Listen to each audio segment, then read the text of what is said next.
আসসালামু আলাইকুম। আশা করি সকালে ভালো আছেন এবং সুস্থ আছেন। আজকে আবারও আল্ট্রা লার্নিং একাডেমির পক্ষ থেকে আরেকটি নতুন ভিডিও নিয়ে চলে এসলাম আপনাদের মাঝে। আমাদের আজকের আলোচনার বিষয় হচ্ছে পরাণ বিদ্যানিকেতন স্কুল অ্যান্ড কলেজ এর বালিকা যাচাই এর 3 নম্বরের পর্বে, সেখানে আমাদের কাছে আজকে আছে অষ্টম শ্রেণী বিজ্ঞান। তো চলুন আমরা সোজাসুজি চলে যাই প্রশ্নে আমাদের টোটাল 5টা সৃজনশীল দেওয়া আছে। এই 5টা সৃজনশীলে আমাদের অ্যান্সার করতে হবে। তো প্রথম সৃজনশীলটিতে একটি চিত্র দেওয়া আছে যেখানে এম বস্তু, বড় হাতের এম বস্তু আর ছোট হাতের এম বস্তু, আর তাদের মাঝখানে দূরত্ব হচ্ছে ডি মিটার, আর আরেকটা গোলক, একটা ঝুলন্ত গোলক দেওয়া আছে। ক নম্বর প্রশ্নে আছে ভর কাকে বলে। কোন বস্তুর মধ্যাকার মোট পদার্থের পরিমাণকেই ভর বলা হয়, মানে একটা বস্তুর মধ্যে যে পরিমাণ পদার্থ থাকবে সেই পরিমাণটাকে তার ভর বলবে। খ নম্বর প্রশ্ন মেরু অঞ্চলের বস্তুর ওজন বেশি কেন। আমরা জানি ওজন W=mg, অর্থাৎ ভর ও অভিকর্ষ ত্বরণের গুণফল। আর তোমরা তো জানোই যে একটা যেসব জায়গায় জি এর মান বেশি হবে সেসব জায়গায় ভর এবং জি এর গুণফলের কারণে সেই সব জায়গায় ওজন বেশি হবে, আর যেসব জায়গায় জি এর মান কম হবে সেসব জায়গায় ওজন কম হবে। মেরু অঞ্চলে জি এর মান কম, অর্থাৎ জি এর মান বেশি, যে অভিকর্ষ ত্বরণের মান বেশি হওয়ার কারণে সেই মেরু অঞ্চলের দিকে তোমার বস্তুর ভর ওজন বেশি হয়। গ নম্বর প্রশ্নে আছে চিত্রে পি ও ডি এর মান অর্ধেক হলে বলের কিরূপ পরিবর্তন হবে। আমাদের উদ্দীপকে এখানে চিত্র পি ও ডি এর মান অর্ধেক হলে, এখানে যে চিত্র পি এ ডি এর মান অর্ধেক হতো, মানে এখানে এম, বড় হাতের ক্যাপিটাল এম এবং স্মল এম এর দুটি বস্তুর মাঝখানে দূরত্ব যদি ডি হাফ হতো, D/2 হতো, তাহলে তার বস্তু এখানে কি পরিবর্তনটা আসতো। তো পি চিত্রে বস্তু দুটির মধ্যকার আকর্ষণ বল F1 GM1 M2 দিয়ে আমরা সাধারণত করতাম, বাট এখানে দুইটি উদ্দীপকে দেওয়া আছে আমাদের বস্তু দুইটার মান, যে বড় হাতের M আর ছোট হাতের M, আর বাই ডি স্কয়ার। এটা হচ্ছে তোমাদের প্রাইমারি যে সূত্র এন নিউটন। তো ডি এর মান অর্ধেক করলে তাদের দূরত্ব হবে D/2। পরবর্তী আকর্ষণ বল F2 GM capital M small m by D/2 whole square. তো এখানে যদি হোল স্কয়ার করি তাহলে এটা হবে D²/4, আর আমরা 4টিকে উপরে এনে ফেলবো, তাহলে শেষমেশ আমাদের সূত্রটা দাঁড়ায় F2 4 G capital M small m by D² newton. এখন আমরা দুটো তুলনা করব। তো তুলনা করার সময় উপরে থাকবে F2, নিচে থাকবে F1, আর ওই সাইডে F2 এর মান বা নিচে F1 এর মান। তারপর আমরা নিচে যে মান ছিল G capital M small M by D square, সেটাকে আমরা সাইডে গুণ করে উল্টাই দেবো। উল্টানোর পরে আমরা দেখবো যে যা কাটা যায়, যেমন ডি স্কোয়ার কাটা যায়, capital M small M G কাটা যায়, থাকে F2/F1 4। তারপর আমরা যদি F1 কে পাশে পাঠিয়ে দিই তাহলে F2 4F1। তাহলে আমরা বলতে পারি যে পি চিত্রে ডি এর মান অর্ধেক হলে তাদের আকর্ষণ বল 4 গুণ বৃদ্ধি পাবে। এখানে যতটুকু তাদের মধ্যে যে আকর্ষণ বল যতটুকু আছে, যদি 1 থাকে সেটা, তাহলে যদি ডি এর মান অর্ধেক হয় তাহলে সেটা তাদের মধ্যকার যে আকর্ষণ বল সেটা 4 গুণ হয়ে যাবে। ঘ নম্বর প্রশ্নে বলা হয়েছে চিত্র কিউ এ ঝুলন্ত বস্তুটি রশি ছিঁড়ে গেলে বস্তুটি ওজনে কি তারতম্য ঘটবে বলে মনে করো। এখানে আমাদের একটি ঝুলন্ত বস্তু দেওয়া আছে। তো ঝুলন্ত বস্তুর ক্ষেত্রে প্রথমে উদ্দীপকের কিউ চিত্রে রশিটি ছিঁড়ে গেলে বস্তুটি ওজনহীন অনুভব করবে।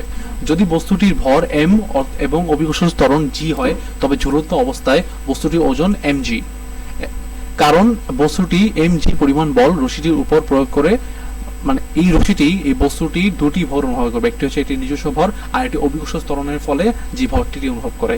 তাই রাশিটি ও বস্তুর উপর সমপরিমাণ প্রতিক্রিয়া বল প্রয়োগ করে, তাই বস্তুটির ওজন হবে mg। অতএব এর ওজন mg বলতে এখানে ওজন বোঝানো হয়েছে W=mg। রশিটি ছিঁড়ে গেলে বস্তুটি মুক্তভাবে মাটির দিকে পড়বে, অর্থাৎ বস্তুটি নিচের দিকে ত্বরণ g, অভিকর্ষ ত্বরণের সৃষ্টি হবে, ফলে বস্তুটির উপর ক্রিয়ারত ত্বরণের লব্ধি হবে G - G 0। অর্থাৎ অভিকর্ষ ত্বরণ মাইনাস অভিকর্ষ ত্বরণ, কারণ এটা ঝুলন্ত বস্তু, এই অভিকর্ষ ত্বরণটা এখানে কাটা যাবে, যার ফলে এটা অভিকর্ষ ত্বরণটা হবে 0। সুতরাং ওজন হবে W=mg। m into 0, কারণ এখানে অভিকর্ষ ত্বরণটা নেই, কারণ উপর দিকে একটা বল এই বস্তুটিকে টানছে, নিচের দিকে অভিকর্ষ ত্বরণ বস্তুটিকে টানছে, যার কারণে এখানে অভিকর্ষ ত্বরণ 0 হবে, আর তার কারণে এই বস্তুটি ওজনহীন মনে হবে। 2 নম্বর প্রশ্নে আমাদের কাছে কিছু বিক্রিয়া আছে, তিনটি বিক্রিয়ার মধ্যে প্রথমটি হচ্ছে জিঙ্ক প্লাস এক নাম্বার বিক্রিয়াটি হচ্ছে zinc plus copper sulphate zinc sulphate plus copper. 2 নম্বর বিক্রিয়াটি আছে 2 potassium plus chlorine two potassium chloride. 3 নম্বর বিক্রিয়া আছে NH4Cl তাপ NH4 NH3 plus hydrochloric acid. ক নম্বর প্রশ্নে আছে যোজনী কাকে বলে? কোন মৌলের যৌগ গঠনের ক্ষমতাকে তার যোজনী বলে। একটা মৌল এক কথায় যোজনী হচ্ছে তার হাত। একটা অক্সিজেনের দুইটা হাত আছে, তাই সেই দুটা হাত দিয়ে দুইটা হাইড্রোজেন ধরে H2O তৈরি করে, নিচে এরকম আর কি। আর খ নম্বর প্রশ্নে আছে রান্নার জন্য গ্যাসের চুলা জ্বালাতে হয় কেন? আমরা দৈনন্দিন যে রান্না হয় তাতে তাপ শক্তি ব্যবহৃত হয়, আমাদের রান্নায় ব্যবহৃত হয় তা হলো মিথেন। মিথেন গ্যাসের দহন বিক্রিয়ায় পানি ও কার্বন ডাই অক্সাইড এর পাশাপাশি প্রচুর পরিমাণে তাপ শক্তি উৎপন্ন হয়, তাই রান্নার কাজে কিছু গ্যাসের চুলা ব্যবহার করা হয়। গ নম্বর প্রশ্ন হচ্ছে উদ্দীপকে 1 নং বিক্রিয়া ব্যাখ্যা করো। 1 নং বিক্রিয়াটা হচ্ছে তোমার প্রতিস্থাপন বিক্রিয়া, কারণ এখানে জিঙ্ক, এখানে কপার সালফেট, কপারকে প্রতিস্থাপন করে এখানে নিজে বসে জিঙ্ক সালফেট তৈরি করেছে। তো এটা তোমরা এখানে পড়লেই বুঝতে পারবে।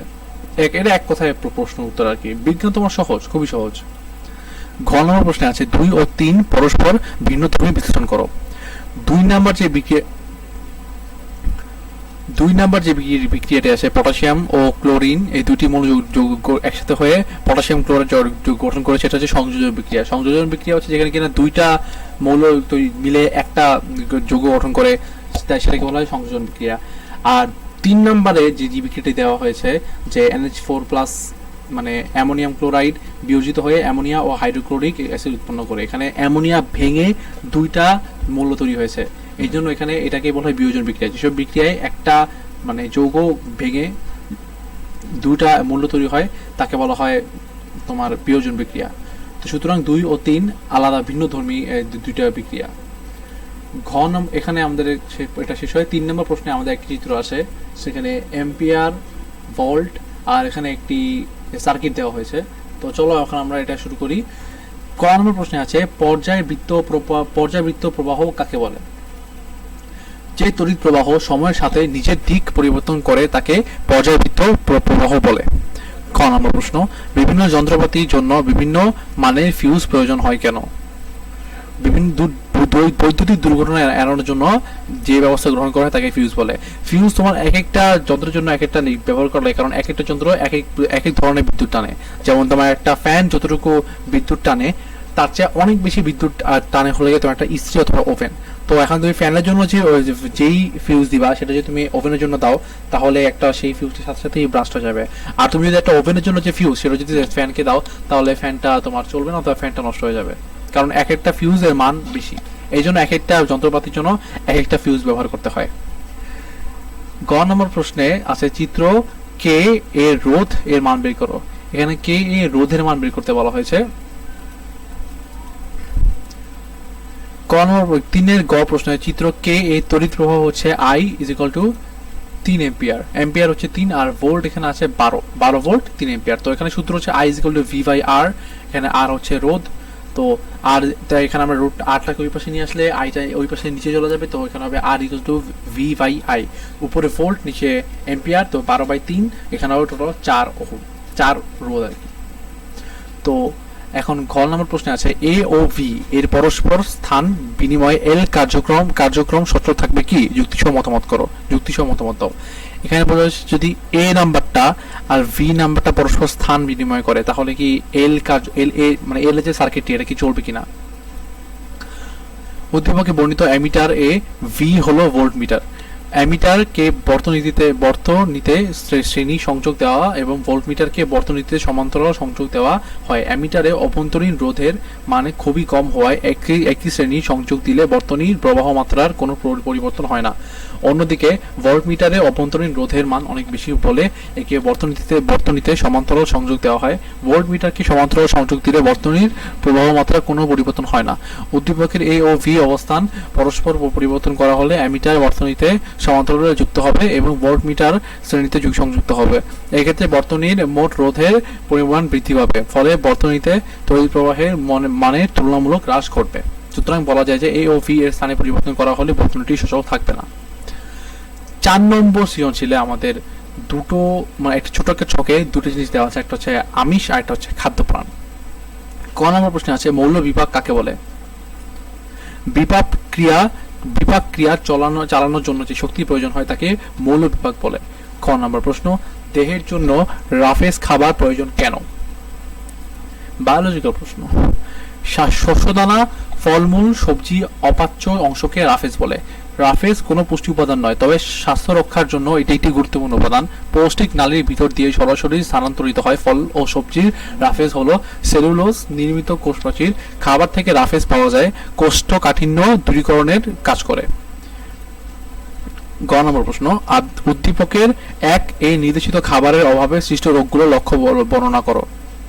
উদ্দীপকে 1 এ আছে আমিষ। আমিষের অভাবে দেহের স্বাভাবিক বৃদ্ধি ও গঠন ক্ষতিগ্রস্ত হয়। এছাড়াও শিশুদের কোয়ারশিয়রকর ও মেরাসমাস রোগ হয়। বাবার এত কঠিন নাম। কোয়ারশিয়রকর রোগের লক্ষণ: 1 শিশুদের খাওয়ার অরুচি হয়। 2 পেশি শীর্ণ ও দুর্বল হতে থাকে।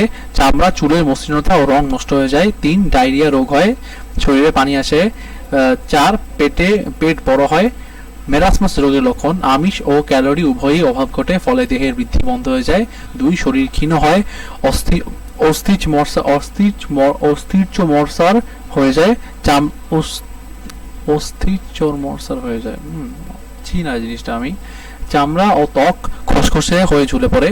শরীরে ওজন হ্রাস পায়। এখন ঘ নম্বর প্রশ্ন আছে, উদ্দীপকে 2 নং খাদ্য উপাদান দেহে গুরুত্বপূর্ণ ভূমিকা পালন করে। তোমার উত্তরের সাপেক্ষে যুক্তি দাও। প্রথমে এই জিনিসটা তোমরা লিখবে যে উদ্দীপকে 2 নং খাদ্য উপাদানটি হলো খাদ্য প্রাণ বা ভিটামিন। ভিটামিন খাদ্য সামান্য পরিমাণে উপস্থিত থাকে। ভিটামিন সহ প্রত্যক্ষভাবে দেহ গঠনে অংশগ্রহণ না করলেও এদের অভাবে দেহের ক্ষয়পূরণ, বৃদ্ধিসাধন ও তাপশক্তি উৎপাদন ইত্যাদি বিভিন্ন ক্রিয়াগুলো সুসম্পন্ন হতে পারে না। ভিটামিন অভাবে আমাদের শরীরে নানা ধরনের রোগ সৃষ্টি হয়। ভিটামিন এ এর অভাবে রাতকানা রোগ হয়। ভিটামিন সি এর অভাবে স্কারভি রোগ হয়। ভিটামিন ডি এর অভাবে অস্টিওম্যালেশিয়া রোগ হয়। ভিটামিন বি কমপ্লেক্স আমিষ, শর্করা ও স্নেহ পদার্থকে বিশ্লিষ্ট করে এবং অন্তর্নিহিত শক্তিকে মুক্ত হতে সাহায্য করে। সুতরাং বলা যায় বি নং উপাদানটি দেহে গুরুত্বপূর্ণ ভূমিকা পালন করে। 5 নম্বর সৃজনশীলে আমাদের আছে একটি খাদ্য যে ফুড চেইন আর কি, যে ঘাসফড়িং, শালিক, শকুন। এ ক নম্বর প্রশ্ন আছে, খাদ্যজাল কাকে বলে? খাদ্য শৃঙ্খলের পরস্পরের সম্পর্কযুক্ত সংযুক্তিকে খাদ্যজাল বলে। মানে এক কথায় কয়েকটি খাদ্য শৃঙ্খল মিলে একটি খাদ্যজাল। খ নম্বর প্রশ্ন, সুন্দরবনে উদ্ভিদের মূল মাটির উপর উঠে আসে কেন? সুন্দরবনের বনভূমি অন্যান্য অঞ্চলের বনভূমি থেকে আলাদা। বৈশিষ্ট্যের জোয়ার ভাটার কারণে এই অঞ্চলে মাটির লবণাক্ততা বেশি, কাজেই লবণাক্ত পানি সহ্য করার ক্ষমতা সম্পন্ন উদ্ভিদ এই বনাঞ্চলে জন্মে। এই বনাঞ্চল ম্যানগ্রোভ নামে পরিচিত। এই বনের মাটি বেশ কর্দমাক্ত, কাজেই এর ভিতর দিয়ে সহজে বাতাস চলাচল করতে পারে না। তাই এখানকার উদ্ভিদ মূল মাটির নিচে না গিয়ে খাড়াভাবে মাটির উপরে উঠে আসে। এসব মূলের আগায় অসংখ্য ছিদ্র থাকে, যার সাহায্যে উদ্ভিদ শ্বসনের জন্য বাতাস থেকে সরাসরি অক্সিজেন গ্রহণ করে। গ নম্বর প্রশ্ন, উপরের প্রবাহ চিত্রটি ব্যাখ্যা দাও। উপরের প্রবাহ চিত্রটি উদ্দীপকে একটি খাদ্য শৃঙ্খল দেখানো হয়েছে। খাদ্য শৃঙ্খলটিতে ঘাস থেকে শকুন পর্যন্ত শক্তির প্রবাহ দেখানো হয়েছে। উদ্দীপকে খাদ্য শৃঙ্খলটিতে ঘাস হল উৎপাদক, এর মাধ্যমে সৌরশক্তি হল। গ নম্বর প্রশ্নের উত্তরে আছে, উদ্দীপকের একটি খাদ্য শৃঙ্খল দেখানো হয়েছে। খাদ্য শৃঙ্খলটিতে ঘাস থেকে শকুন পর্যন্ত শক্তির প্রবাহ দেখানো হয়েছে।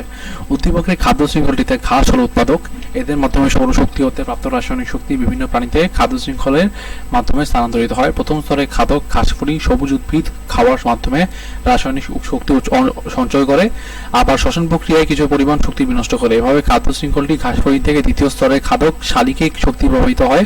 শকুন মূলত মর প্রাণী খেয়ে বেঁচে থাকে, তাই শালিক মরে গেলে তা খেয়ে শকুন শক্তি লাভ করে। প্রতিটি ধাপে শ্বসন প্রক্রিয়ার শক্তি হ্রাস পেতে থাকে। এভাবে খাদ্য শৃঙ্খলটি শক্তির প্রবাহ চলে। 4 নম্বর প্রশ্ন ছিল, প্রবাহ এ এর অনুপস্থিতিতে শক্তি প্রকৃতিক কিরূপ পরিবর্তন ঘটবে? এতে মেবি ব্যাকটেরিয়া বোঝানো হয়েছে। উদ্দীপকের প্রবাহ চিত্রে এ হলো শকুন, যা সর্বস্তরের খাদক। ও আচ্ছা, এই শকুন কি বোঝানো হয়েছে? আচ্ছা, সর্বস্তরের খাদক। শকুনকে মূলত প্রাকৃতিক মেথর বা ঝাড়ুদার বলে চিহ্নিত করা হয়। শকুন সাধারণত মৃত পশু পাখি বা জীবজন্তু খেয়ে পরিবেশকে পরিষ্কার পরিচ্ছন্ন রাখে। শকুন মৃত জীবজন্তু খেয়ে পরিবেশকে দুর্গন্ধ হতে মুক্ত রাখে এবং মৃতদেহ থেকে শরীর তৈরি শক্তি সংগ্রহ করে নিজের প্রয়োজনীয় শক্তি লাভ করে। তোমরা এইটুক পড়ে নেবে আশা করি, 2-3 লাইনের জিনিস, এগুলো বোঝানোর কিছু নেই, জাস্ট সাধারণ লেখা। তো এই সাথে আমাদের এই ভিডিওটি শেষ হলো। আশা করি ভিডিওটি তোমরা তোমাদের বন্ধুদের কাছে শেয়ার করে দেবে এবং আমাদের আগামী অ্যাসাইনমেন্টগুলোর জন্য সাবস্ক্রাইব করে আমাদের চ্যানেলের পাশে থাকবে। তো সবাই ভালো থাকো, সুস্থ থাকো, আল্লাহ হাফেজ।